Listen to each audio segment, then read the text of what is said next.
రాష్ట్రంలో ఒక పెద్ద కాంక్లేవ్ జరిగింది. ఈ కాంక్లేవ్ లో రాజకీయ నాయకులు, రాష్ట్రంలో ఉన్న చాలా మంది మేధావులు పాల్గొని తన అభిప్రాయాలను పంచుకున్నారు. కానీ కాంక్లేవ్ మొత్తము ఇది రాష్ట్రంలో వచ్చే 10 ఏళ్లలో తెలంగాణ ఏం కాబోతుందన్న దాని మీద జరిగిందా, బండి సంజయ్ కి సంబంధించి ఆయన కొడుకు భగీరథకు ఏం జరగబోతుందన్న చర్చ జరిగిందా, మొత్తం ఒకటే సబ్జెక్ట్ మీద ఈ కాంక్లేవ్ జరిగిందన్న ఒక చర్చ కొనసాగుతుంది. అసలు కాంక్లేవ్ బీజేపీ వాళ్ళని కాపాడడానికి, రేవంత్ రెడ్డి చేస్తున్న కార్యక్రమాలను పరిచయం చేయడానికి అని కొనసాగిందా, లేకపోతే ప్రజల సమస్యలను ఎత్తి చూపెట్టడం, ప్రజల సమస్యలకు పరిష్కారం లేదు, ఈ పరిష్కార దిశలో ప్రభుత్వానికి సలహాలు ఇవ్వాలి అన్న పద్ధతిలో ఒక జర్నలిస్టుల వేదికగా ఇది కొనసాగిందా అన్న చర్చ ఈరోజు మొదలైంది. నిజంగా నిన్న కాంక్లేవ్ జరిగిన తీరు చూస్తుంటే ఇది బీజేపీ రేవంత్ రెడ్డి కలిపి పెట్టించారు, తమ డబ్బా తాము కొట్టుకోవడానికి కొంతమందిని అక్కడ కూర్చోబెట్టి వార్తలు వేయించారన్న పద్ధతిలో ఈ కాంక్లేవ్ నడిచింది.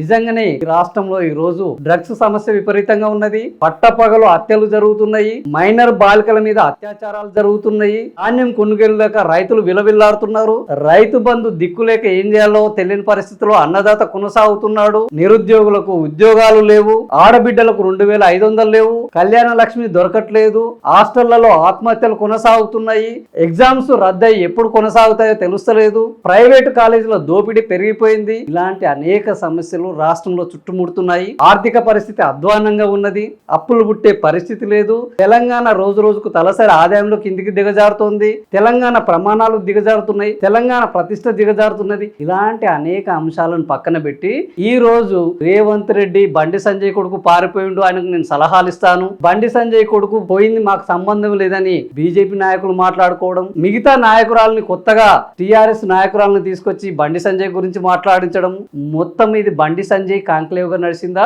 లేకపోతే రాష్ట్ర భవిష్యత్తు కాంక్లేవ్ గా నడిచిందా అనేది మీ అభిప్రాయాన్ని ఈ కామెంట్ల రూపంలో తెలియజేయండి. భవిష్యత్తులో ఇలాంటి జర్నలిస్టుల వేదికగా జరిగే కాంక్లేవ్లు ఎటువైపు వెళ్తే బాగుంటుంది, ప్రజల సమస్యలను మాట్లాడాలా లేకపోతే ప్రభుత్వానికి భజన చేయాలా అన్న విషయం పైన మీ అభిప్రాయాన్ని తెలియజేస్తారని ఆశిస్తున్నాము.